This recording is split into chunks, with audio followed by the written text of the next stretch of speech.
Bonsoir à tous, bienvenue à ce flash d'information. Après les éliminatoires, place au jeu, la CAN 2025 va livrer un premier verdict avec le tirage au sort qui se tient ce lundi même au Maroc, pays hôte de la compétition.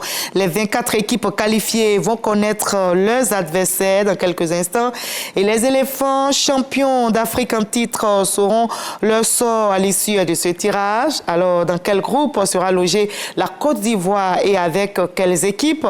Qui disputera le match d'ouverture face au Maroc?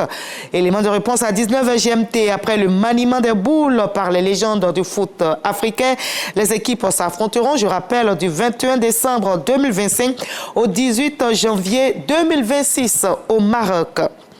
Il capte aussi l'attention, le sport amateur, loin des milieux sportifs professionnels très exigeants. Le sport dans les rues de nos quartiers et dans les agoras compte des adeptes, qu'ils soient en famille, en groupe d'amis ou individuellement. Pratiqué de manière ludique, ce sport est recommandé pour la santé et impose une discipline personnelle. Plusieurs sportifs du dimanche optent pour le maracana, le footing, la marche sportive ou le vélo. Vous pourrez donc faire votre choix, car cette discipline renforce le cardio. On en parle à 20h. C'est officiel, la semaine des douanes ivoiriennes est ouverte pour 2025.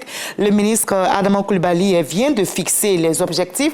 La Direction générale des douanes s'attelle donc à poursuivre sa mue sur la voie de la modernisation. Des agents ont été distingués, nous rapporte Juliette Ouya à Missangari.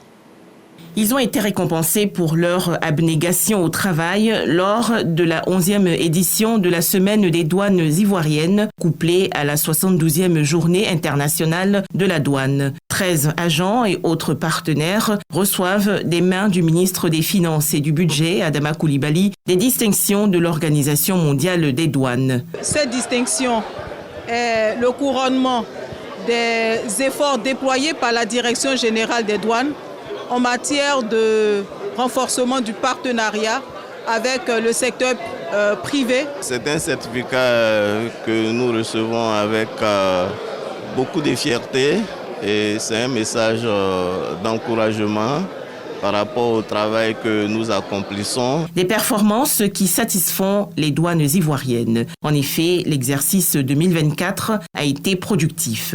L'efficacité est au cœur de toute administration moderne et constitue pour nous, fonctionnaires de douane, une invitation à atteindre nos objectifs de recettes et à réduire les délais de passage des marchandises et les coûts des procédures douanières. Vous avez pu réaliser une progression significative au dernier trimestre, nous permettant d'atteindre 96,5% de l'objectif annuel avec des recettes douanières de 2728,67 milliards de francs CFA, soit un taux de progression de 9,56% par rapport à l'année précédente. Pour l'année 2025, l'objectif assigné à la douane est de 3 325 milliards de francs CFA. Au menu de la 11e édition de la Semaine des douanes ivoiriennes, des panels et autres séminaires bilans.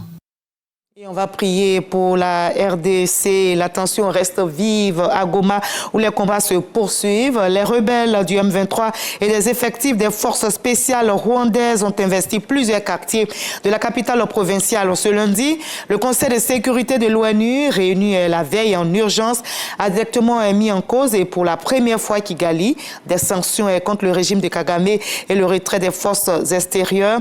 Une réunion d'urgence de la communauté d'Afrique de l'Est est attendu en présence des présidents de la RDC et du Rwanda. Ce conflit qui dure depuis des décennies maintenant a poussé plus de 400 000 personnes à quitter leur foyer depuis janvier. La coordination des affaires humanitaires de l'ONU tire la sonnette d'alarme sur la situation alarmante de ces réfugiés. Nous sommes le 27 janvier aujourd'hui et il y a 80 ans, le camp de concentration et d'extermination d'Auschwitz en Pologne était libéré par l'armée soviétique. Près d'1 million de Juifs y sont morts entre 1940 et 1945. Ce 27 janvier, l'humanité revient sur cet événement avec des témoignages de survivants. C'est la journée de la mémoire de l'Holocauste, un souvenir douloureux pour les rescapés qui appellent à ne plus répéter cette histoire qui a détruit des vies, déchiré des familles.